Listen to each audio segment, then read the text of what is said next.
Hello guys, pro kabaddi season 12 లో విజయ్ మాలిక్ ను target చేసే టాప్ 3 టీమ్స్ గురించి ఈ వీడియోలో చాలా క్లియర్ గా మాట్లాడుకుందాం. దానికంటే ముందు ప్రో కబడ్డీకి సంబంధించి చిన్న అప్డేట్ వచ్చినా సరే నాన్ స్టాప్ గా మన ఛానల్లో వీడియోస్ వస్తాయి.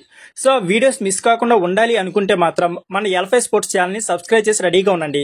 అంతేకాకుండా వీడియో చూస్తున్న ప్రతి ఒక్కరు కూడా వీడియోకి లైక్ చేసి సపోర్ట్ చేయండి. ఇక లేట్ చేయకుండా వీడియోని అయితే స్టార్ట్ చేద్దాం. ప్రో కబడ్డీ సీజన్ 12 లో విజయ్ మాలిక్ ను టార్గెట్ చేసే నెంబర్ 1 టీం తమిళ తలవేస్ టీం. ఖచ్చితంగా తమిళ తలవేస్ అయితే విజయ్ మాలిక్ ను 100% టార్గెట్ చేసే ఛాన్స్ అయితే ఉంది. ఎందుకంటే వాళ్ళకి ఒక మంచి రైడర్ తో పాటు ఒక బెస్ట్ కెప్టెన్ కూడా కావాలి కాబట్టి ఖచ్చితంగా విజయ్ మాలిక్ ను టార్గెట్ చేసే ఛాన్స్ అయితే ఎక్కువగా ఉంది. ఇక ప్రో కబడ్డీ సీజన్ 12 లో విజయ్ మాలిక్ ను టార్గెట్ చేసే second team Dabang Delhi KC. ఖచ్చితంగా దబాంగ్ ఢిల్లీ కేసీ అయితే ఈసారి విజయ్ మాలిక్ పై ఎంత బిడ్డేసినా సరే విజయ్ మాలిక్ ను తీసుకునే ఛాన్స్ అయితే ఉంది.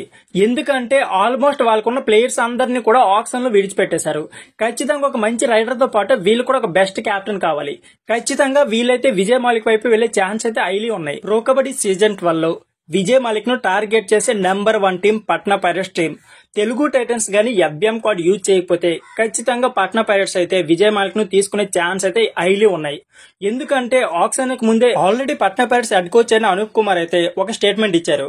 తెలుగు టైటన్స్ కానీ ఒకవేళ విజయ్ మాలిక్ ను ఆక్షన్ లో విడిచిపెడితే మాత్రం ఖచ్చితంగా మేమైతే తీసుకుంటాం, అతనికి ఎంత ఖర్చు పెట్టైనా సరే మేమైతే తీసుకుంటామని. ఎందుకంటే విజయ్ మాలిక్ లాంటి ఒక స్ట్రాంగ్ రైడర్ తో పాటు ఒక మంచి కెప్టెన్ కూడా దొరుకుతారు కాబట్టి ఖచ్చితంగా పట్నా పైరేట్స్ అయితే ఈసారి ఆప్షన్ లో తీసుకునే ఛాన్స్ అయితే ఉంటుంది. సో ఫ్రెండ్స్, ఇదే వీడియో అయితే నెక్స్ట్ ఎవరిపై వీడియో చేయాలో కామెంట్ బాక్స్ లో కామెంట్ చేయండి. Thank you for watching.